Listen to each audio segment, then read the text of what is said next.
Hugo Ekitike is the real deal. A little more direct. That's it. That's exactly what you need to be. And if you don't believe it yet, just look at the numbers. 22 goals. And there's a shooting chance, and there's a wonderful goal. 12 assists, and all in 48 games across all competitions. Ekitike for Eintracht Frankfurt. And this wasn't some stat-padding campaign either. He did it in the Bundesliga, in Europa League, and in big games when it mattered. The guy's not just showing promise, he's showing productivity. That's elite output for a 23-year-old striker who, by the way, was basically thrown to the side by PSG a few years ago. He could have sulked, could have coasted, but instead he dropped down a level, worked his way back up, and now look, he's got Manchester United knocking. And here's where it gets serious, because he said it himself. He wants the United move. It's not rumours, it's not agent talk. He's publicly said he's ready. So listen, we're going to break down what Ekitike brings that United desperately need, what this means for the other attackers, and the one red flag about him that people have been talking about. But trust me, by the end of this, you'll understand exactly why this transfer could end up being one of the smartest or most stupid moves of the summer. Let's actually talk about how he fits into this new look United team under Amorim, because this isn't just about vibes and stats, it's about fit, function, and football IQ. Amorim's system needs forwards who don't just wait in the box. He needs players who can press high, drop deep, link up, stretch the line, like I'm pretty sure we all know this by now, and this is exactly what Ekitike brings. He's not just a number 9, he's more of a modern hybrid forward. He can play as the main striker, yeah, but he's also dangerous drifting left, working channels, and dragging defenders out of shape. That's what's exciting. This can be some good competition for Xerxes. And in some systems, they could even play together. Imagine Xerxes stretching wide left, Ekitike through the middle, and someone like Mbeumo drifting in from the right 10 role. That's pace, power, and movement everywhere. That's how you suffocate teams. And here's another thing.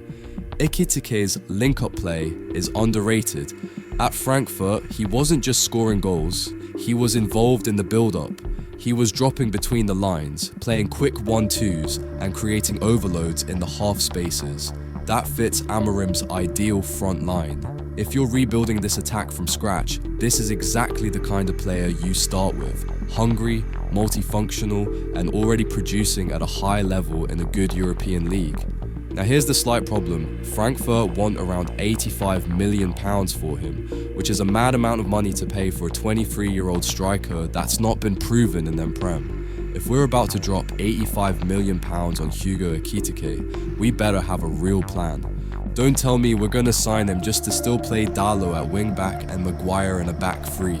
We can't throw all our budget at one forward and then end up begging for a new midfielder or left wing back in August. That's how you move, like amateurs. So yeah, if United are gonna do this, they better do it with some strategy behind it. Because me personally, I'm good with Xerxes playing as the false 9 striker with Cunha and Mbeumo running off him. But on the other hand, I ain't gonna say no to Ekitike. But yeah, that's just my opinion. You lot let me know what you think in the comments. Alright, let's address the elephant in the room, because I've seen the comments, I've seen the Twitter threads, and yeah, people are calling it a red flag. He's from the Bundesliga. He's not proven in the Prem. The pace is slower, it's easier to score goals there. And bro, fair enough. Those are all valid concerns. We've seen it before. Players lighting up Germany, then coming over here and looking lost in Tesco. It's a different tempo. You don't get as much space. The defenders are bigger, nastier, and quicker to press. So, yeah, I get it. But here's my thing. If we're going to apply that logic to Ekitike, then why is no one saying the same about Wirtz? Liverpool fans are ready to build him a statue, and he hasn't kicked a ball in England either. You can't have it both ways. And honestly, I don't think the Prem will be an issue for Ekitike. The profile is too strong. The kid's built for this league.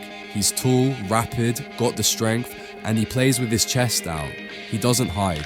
He's actually got a similar profile to Alexander Isak. Long strides, glides past defenders, deceptively strong, and he knows how to find space. And look how well Isak's done. So for me, nah, I'm not buying the Bundesliga tax argument. If he was 5'7" and relying purely on timing and movement, maybe I'd be worried, but he's not. So yeah, Hugo Ekitike might be the real deal. He's got the talent, the physical profile, and the mentality to actually work in this new look United team. And if the fee really is around £85 million, then yeah, that's a lot. But if we build right, if we structure the squad properly, it could be money well spent. But let me be real with you, this rebuild doesn't end with Ekitike. It can't. If we're serious about competing, if Amorim's gonna take us anywhere, we need more than just a striker. We need a full reset. Because if we bring in Hugo and leave him surrounded by the same old soft, slow system, nothing changes. He'll just be another name in a long line of almost players. So, yeah, this signing could be special, but only if the club keeps its foot on the gas.